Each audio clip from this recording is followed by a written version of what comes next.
Las huellas, los rastros, los indicios y las evidencias ayudan a los investigadores a resolver los crímenes. El pasado de la víctima y del victimario nos ayudan a comprender su comportamiento. Todo esto forma parte del expediente criminal. Y aquí te lo presento. Soy Ángel y te doy la bienvenida a este canal.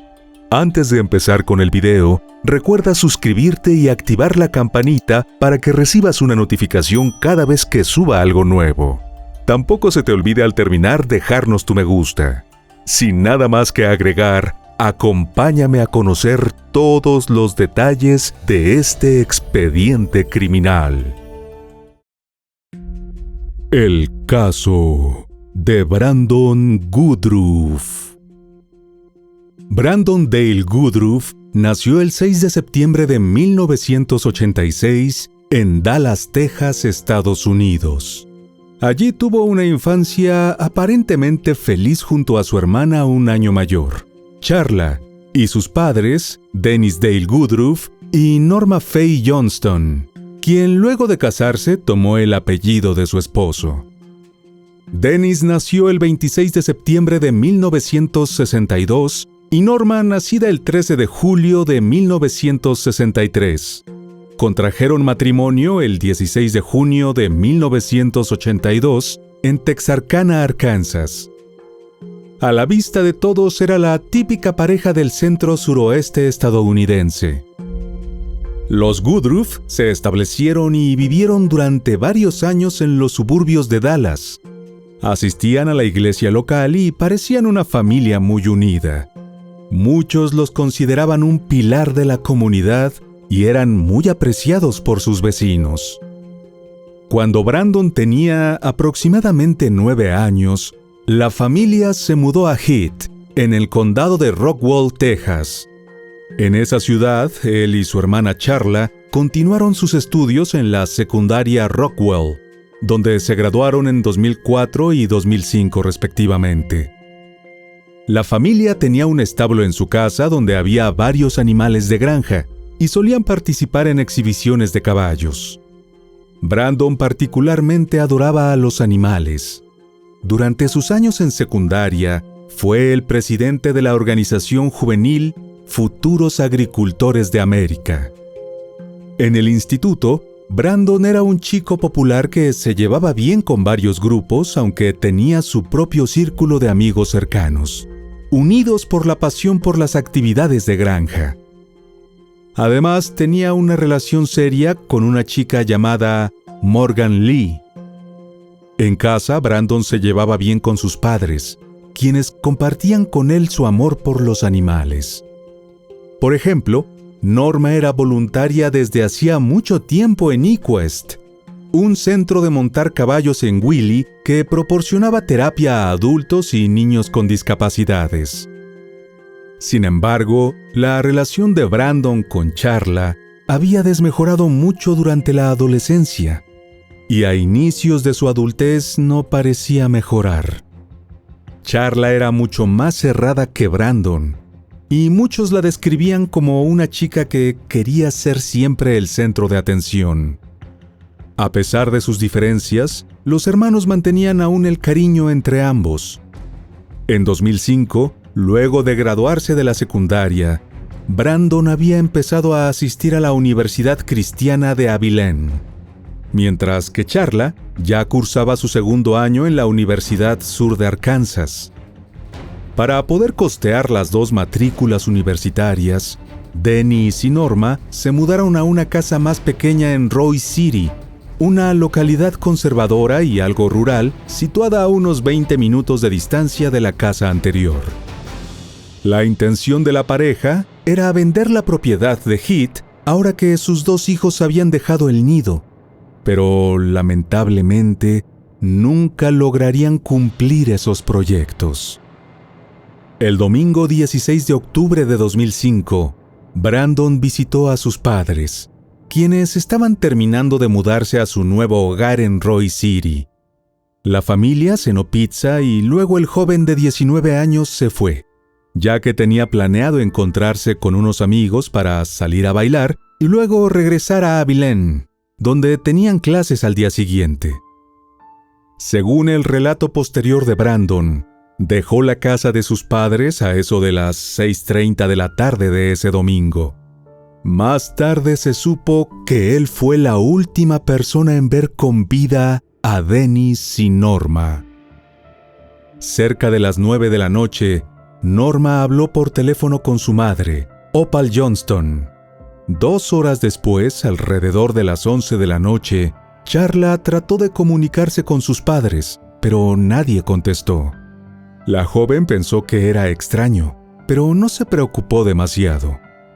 Sin embargo, al día siguiente tampoco logró localizar a ninguno de sus padres. Charla llamó 8 veces, y sus padres no respondieron ni al teléfono de la casa ni a sus respectivos celulares. Aunque en declaraciones posteriores la joven aseguró sentirse muy preocupada por el silencio de Dennis y Norma, no fue sino hasta la tarde del día siguiente cuando intentó comunicarse nuevamente con ellos. Al obtener la misma respuesta del buzón de mensajes, Charla llamó entonces a Brandon, quien le dijo que él tampoco había hablado con sus padres. Los hermanos comenzaron entonces a contactar a varios familiares y amigos, tratando de conseguir a alguna persona que hubiese hablado recientemente con la pareja. Charla llamó a los sitios de trabajo de cada uno de sus padres, donde le confirmaron que ninguno de los dos se había presentado a trabajar ni lunes ni martes. Otros familiares tampoco lograron dar con ellos. Finalmente, el 18 de octubre por la tarde, Linda Matthews, hermana de Norma, le pidió a su amigo Todd Williams que se acercara hasta la casa de los Woodruff para cerciorarse que todo estuviese bien. Todd fue esa misma tarde a la vivienda. Al llegar, notó que la puerta principal estaba cerrada con llave. Tocó y llamó para que le abrieran, pero no obtuvo respuesta. Se comunicó con Linda para ponerla al tanto y ella lo autorizó a romper una ventana para entrar y asegurarse de que nada malo había pasado. Así lo hizo, y una vez dentro de la vivienda, Todd encontró una espantosa escena que le heló la sangre. En la sala halló los cuerpos de Dennis y Norma sentados en el sofá, uno al lado del otro, cubiertos de sangre. Horrorizado por lo que acababa de ver, Todd salió a toda prisa de la casa y contactó al departamento policial del condado de Hunt, cuyos oficiales llegaron en pocos minutos al lugar. Una vez en la escena, las autoridades locales contactaron a los Rangers de Texas, la policía estatal, ya que el crimen parecía ser mucho más de lo que el pequeño departamento del condado podía manejar por su cuenta.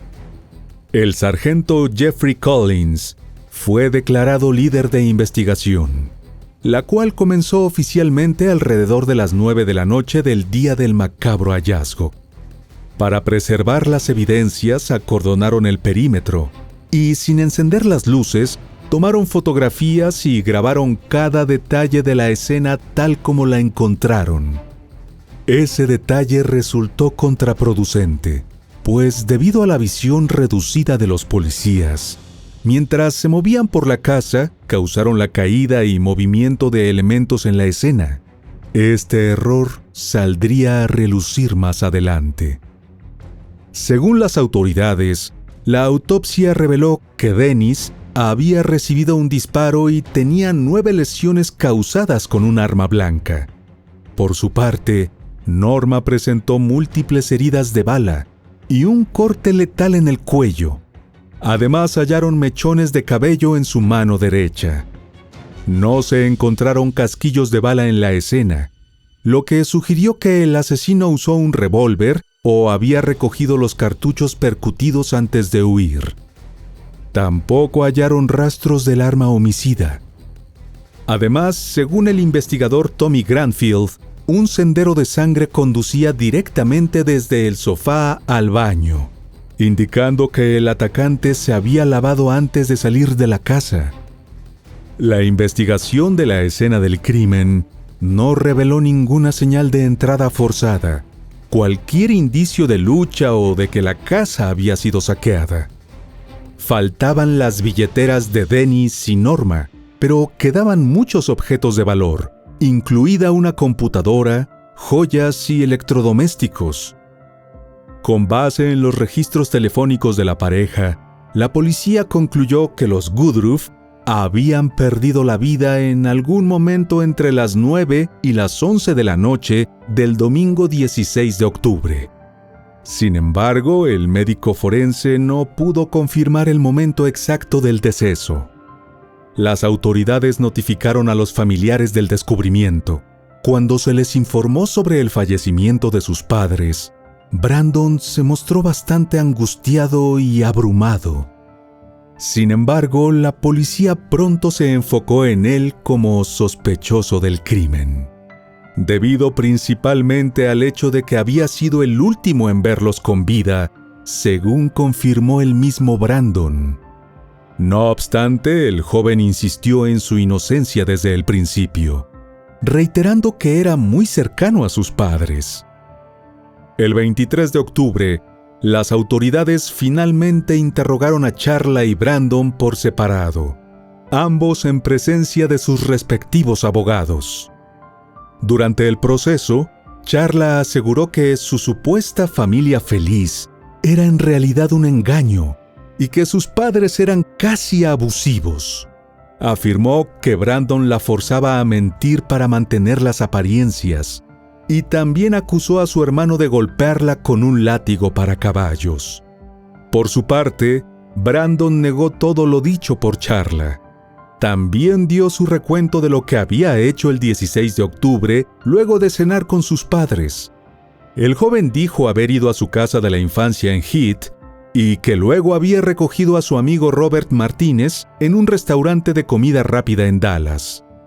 Según Brandon, esto había sucedido a eso de las 9:30 de la noche. Fueron a un club local y luego regresaron a la ciudad universitaria. Pero pronto las autoridades descubrieron que aunque Brandon había sido honesto acerca de a dónde había ido, no había dado las horas correctas.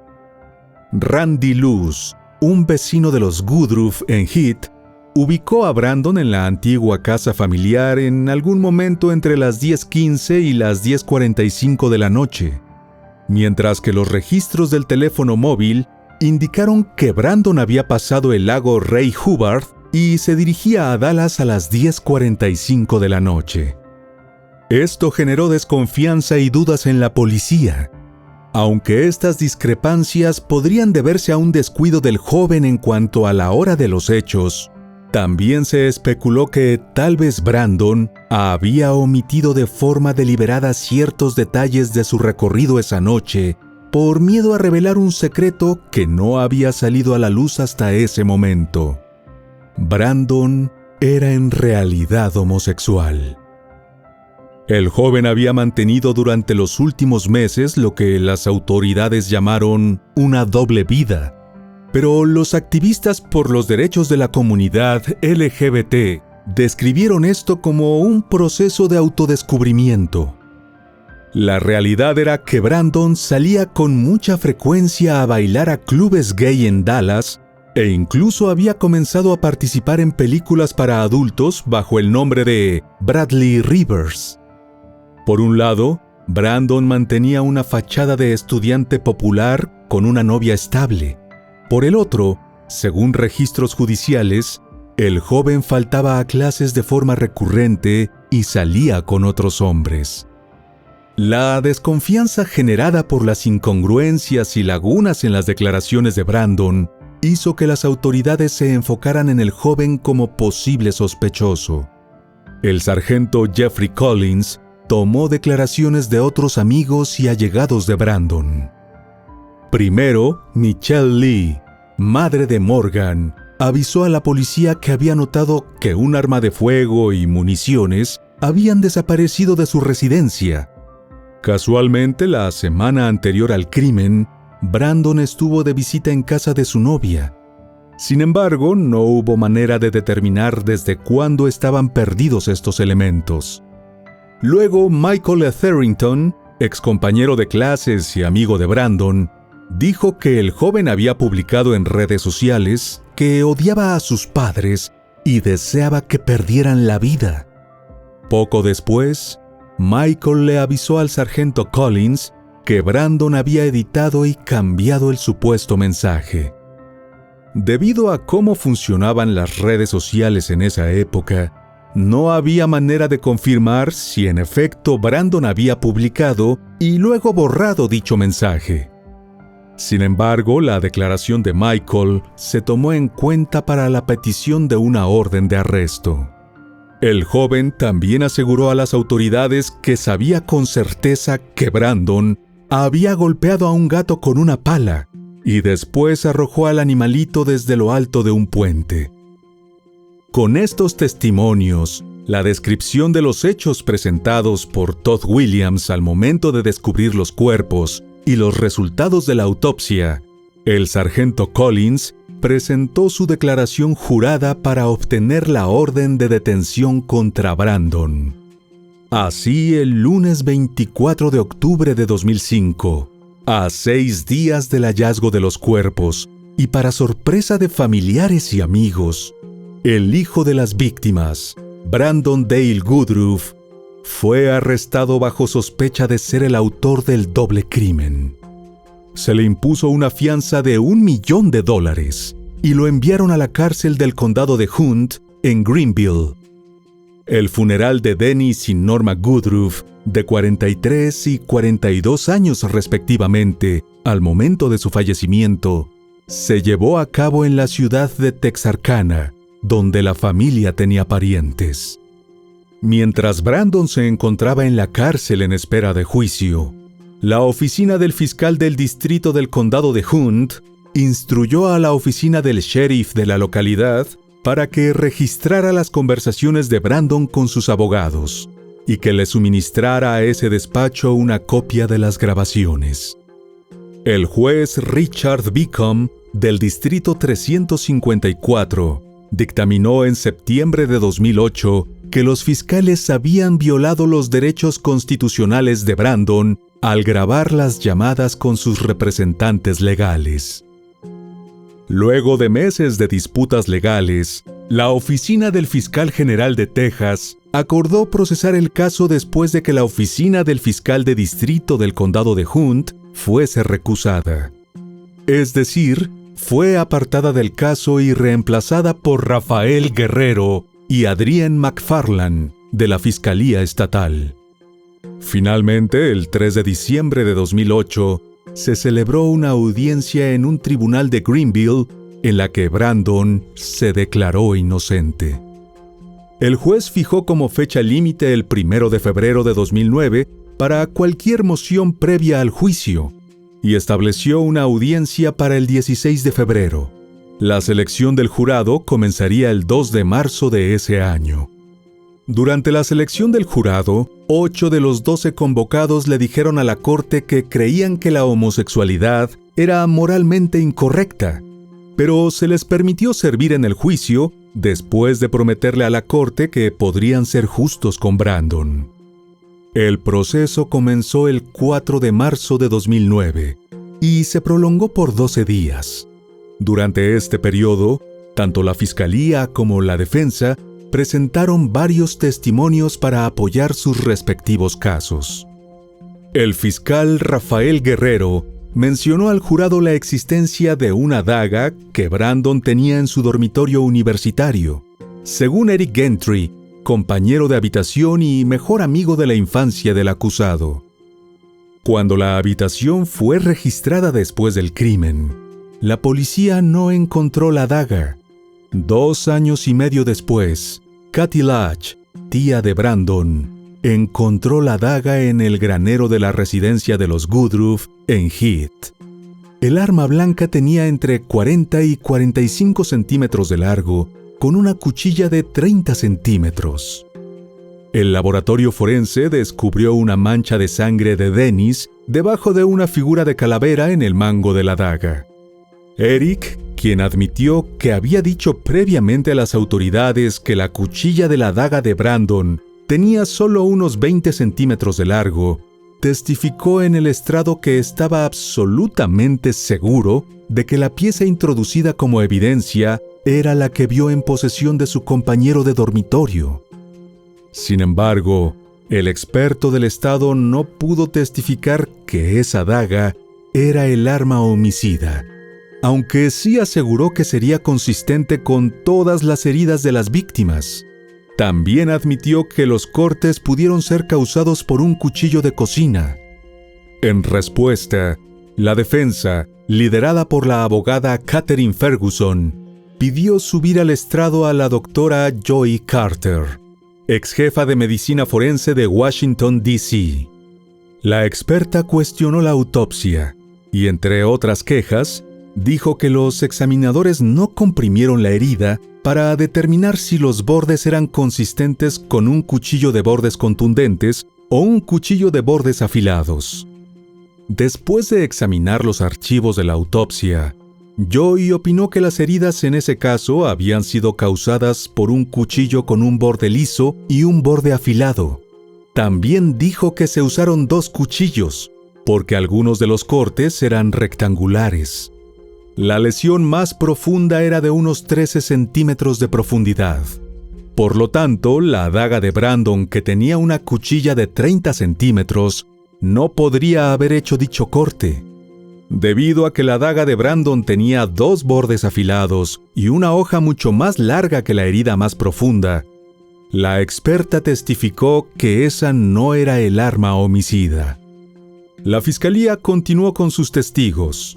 El investigador Tommy Granfield testificó que la posición de los cuerpos sugería que las víctimas no habían sido tomadas por sorpresa y que, en su opinión, ambos debían de haber conocido al atacante.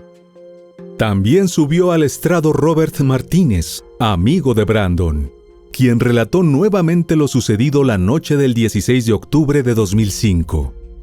Robert dijo que había llamado a Brandon varias veces esa noche y durante una de estas conversaciones notó que respiraba fuertemente, como si le faltara el aire. Explicó que inicialmente el plan era que Brandon lo recogiera en casa de su novia a eso de las 6 de la tarde, pero el acusado no respondió el teléfono ni llegó a la hora pautada. Finalmente, Brandon apareció y dijo que se había perdido. Robert admitió no saber con certeza la hora, aunque inicialmente le había dicho a las autoridades que fue alrededor de las 9:30 de la noche. Según Robert, el acusado llegó sin camiseta ni zapatos, cosa inusual en él. Luego, Brandon le propuso ir a un club gay con él. Aunque habían planeado regresar a Abilene, Robert accedió a ir con gusto al local nocturno. En el camino a casa desde el club, Brandon se enojó con sus amigos por revisar su bolsa de ropa. Rulli y James Britt, quienes estaban presentes, atribuyeron este comportamiento a un intento por mantener en secreto detalles sobre su doble vida. Varios testigos declararon ante el jurado que Brandon les había dado la impresión de que su familia era rica. Esta percepción fue ayudada por los lujosos hábitos de gastos del joven. De igual modo, el acusado le había dicho a un par de amigos que sus padres se mudaban a una casa más grande en Roy City. Además, otros testigos aseguraron que Brandon había comentado que Dennis y Norma le iban a regalar una nueva camioneta, lo cual nunca sucedió. El 17 de octubre, Brandon regresó a la universidad con la camioneta de su madre y dijo que la había tomado aunque sus padres no estaban de acuerdo. Según declaraciones de Charla, Norma nunca hubiese permitido que su hermano se llevara su vehículo hasta Abilene, ya que era su posesión más preciada. Pam Hoffman, la peluquera que tiñó el cabello de Brandon antes del funeral, testificó que mientras el acusado estuvo en el salón, hablaba únicamente de dinero y de sus trabajos de modelaje. Pam también dijo que Brandon afirmó tener la tarjeta de crédito de su padre y que planeaba ir de compras cuando terminaran. En efecto, al momento del arresto, Brandon tenía consigo la tarjeta de Dennis. Aunque normalmente un adolescente con la tarjeta de sus padres no genera sospecha, en este caso sí lo hizo, ya que se sabía que había tensión entre el acusado y las víctimas debido a sus malos hábitos económicos. De hecho, poco antes de la fecha del crimen, Brandon discutió con su padre por la devolución de la universidad que le correspondía a Dennis. La fiscalía acusó a Brandon de mentir y de querer llevar un estilo de vida que no correspondía con su realidad económica, y señaló que eso podría ser un posible motivo para el crimen. Sin embargo, la defensa aseguró que las finanzas de Brandon no estaban fuera de control. En total, el joven debía unos $3,800 en la tarjeta de crédito, lo cual, aunque no era poco, tampoco era exorbitante. El sargento Collins admitió en el estrado que no era inusual que los estudiantes universitarios acumularan deudas de tarjeta de crédito. Eric, el compañero de dormitorio de Brandon, también dijo que el acusado había recibido $15,000 por un caballo que había muerto y otros miles de dólares por modelar, lo cual se presume era un código para películas de adultos. La defensa dijo que los malos hábitos económicos de Brandon podrían haber sido aprendidos de sus padres, quienes al momento de su muerte debían $300,000 en tarjetas de crédito. Sin embargo, la fiscalía propuso otros posibles motivos por los cuales Brandon podría haberle quitado la vida a sus padres. Primero se reveló que el acusado había revelado sus preferencias sexuales a sus padres el fin de semana del crimen. Kathy, la tía de Brandon, declaró que Dennis estaba decepcionado, triste y herido por la noticia. No obstante, nada indicaba que sus padres pensaban desheredarlo, y varios familiares atestiguaron que el joven tenía una buena y sana relación con Dennis y Norma. Otro posible motivo era que Brandon estaba fallando en sus clases universitarias.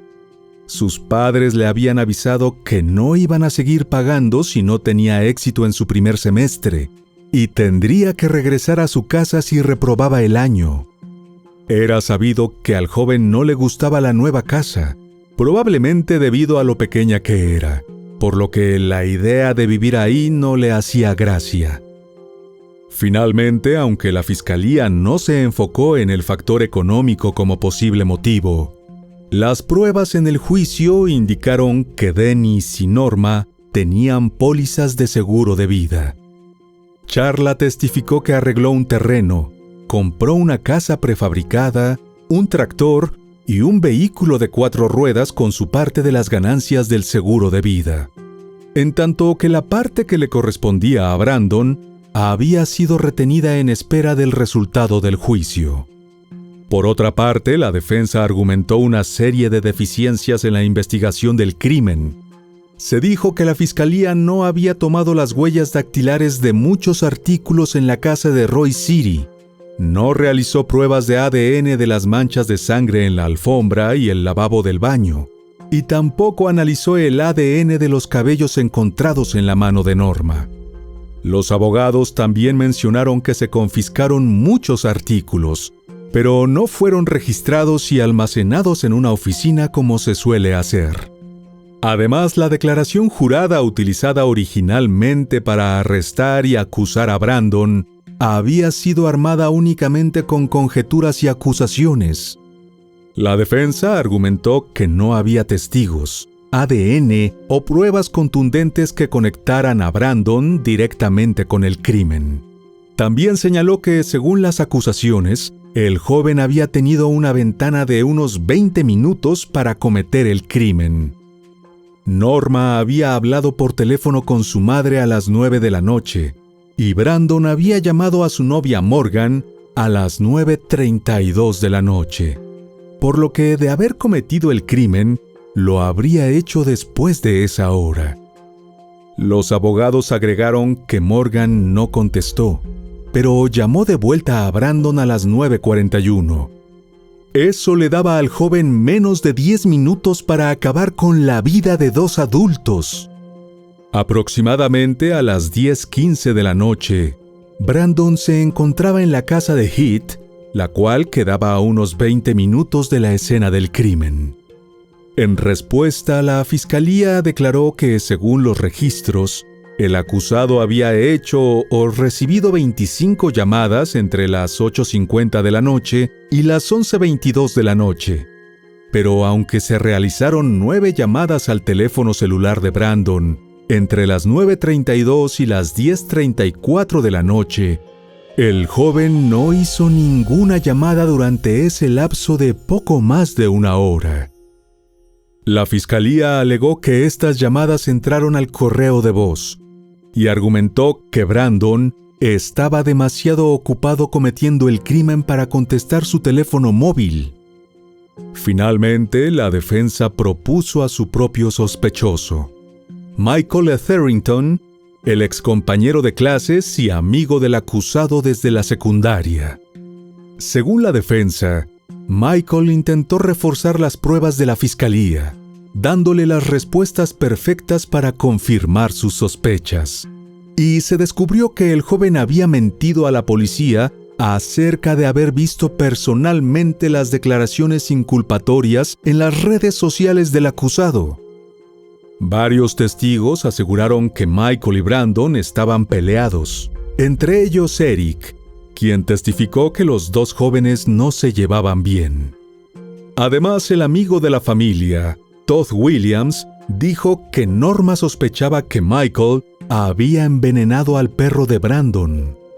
Después de que se encontraron los cuerpos, Michael hizo varias llamadas a la casa de Roy City y usó un código para evitar que su nombre apareciera en el identificador de llamadas. Los cuerpos fueron descubiertos la tarde del 18 de octubre. El primer intento de llamada registrado fue el 19 de octubre a las 12:20 de la mañana, antes de que la información fuese pública. Michelle Lee admitió que el joven también había estado en su casa unos días antes del crimen, por lo que podría haber robado el arma. Finalmente, los registros telefónicos de Michael indicaron que se encontraba aproximadamente a 8 kilómetros de la casa de Roy City la noche de los asesinatos. En sus declaraciones finales, Catherine Ferguson dijo que la cronología de los movimientos de Brandon la noche del 16 de octubre, basada en registros de teléfonos móviles y peajes de carretera, mostraron que el acusado no tuvo tiempo para cometer los asesinatos. Agregó que los resultados de la autopsia de ambas víctimas podrían considerarse incompletos, ya que los cabellos encontrados en la mano derecha de Norma Woodruff nunca fueron analizados. Por otro lado, las declaraciones finales del fiscal Rafael Guerrero se centraron en cómo los relatos del acusado sobre dónde estaba y qué estaba haciendo la noche del crimen, específicamente entre las 9:40 y las 10:10 de la noche, no pudieron ser verificados. El jurado deliberó por tan solo 5 horas, y el 20 de marzo de 2009, Brandon Dale Woodruff fue declarado culpable de asesinato capital por el crimen de sus padres Dennis y Norma Woodruff. Como la fiscalía no buscaba la pena de muerte, Brandon recibió automáticamente una sentencia de cadena perpetua sin libertad condicional. Charla leyó un comunicado tras el anuncio de la decisión del jurado, en el que decía que había intentado seguir adelante con su vida, pero que todavía le recordaban constantemente la tragedia del 16 de octubre de 2005. A pesar de haber sido declarado culpable, Brandon recibió mucho apoyo durante y después del juicio. Para muchos, el joven había sido injustamente juzgado, principalmente por el hecho de ser homosexual en Texas, un estado mayoritariamente conservador. Su abuela paterna, Bodie Woodruff, apoyó su inocencia desde el inicio, e incluso pagó los honorarios legales durante todo el proceso. En los años posteriores a la condena, se han producido diferentes materiales en defensa y apoyo de la inocencia de Brandon. Por ejemplo, en 2018, el abogado retirado, Philip Crawford Jr., publicó el libro Railroaded, el procesamiento homofóbico de Brandon Woodruff por los asesinatos de sus padres. En mayo de 2022, Philip apareció en una entrevista para el episodio dedicado al caso de Brandon en el programa 2020 de la cadena televisiva ABC. El episodio incluyó también una entrevista con el propio Brandon, la primera que ofrecía desde el 2009. En 2019 se estrenó Justicia de Texas, Brandon Woodruff, un documental acerca del caso, producido por Scott Poginski. Además se creó el sitio web freebrandon.org, el cual está dedicado a luchar por la libertad del joven acusado. Pero sin duda el movimiento más grande por la liberación de Brandon es la atención que está recibiendo el caso por parte del Proyecto Inocencia de Texas, un programa que lucha contra sentencias presuntamente injustas o incorrectas. Allison Clayton, directora adjunta del proyecto, declaró que busca apelar la condena y liberar a Brandon. En 2010 se había negado ya la apelación directa de Brandon al Estado. Para ser liberado, necesita demostrar ante el Tribunal de Apelaciones Penales de Texas que es inocente. El atroz crimen de Dennis y Norma Woodruff no solo conmocionó a la comunidad y causó gran sufrimiento a los seres queridos de la pareja, también provocó una dolorosa ruptura entre familiares que creen en la culpabilidad de Brandon y quienes confían en su inocencia. Y aunque pareciera que el capítulo final de esta historia aún está por escribirse, a la fecha de este video, Brandon ha cumplido 13 años de su cadena perpetua y permanece encarcelado en la unidad Mark W. Michael en Tennessee Colony, Texas. Y bueno, querido oyente, hasta aquí el caso de hoy. Te espero en otra entrega para que juntos analicemos todos los detalles de los más terribles crímenes de la historia. Nos vemos hasta el otro expediente criminal. ¡Adiós!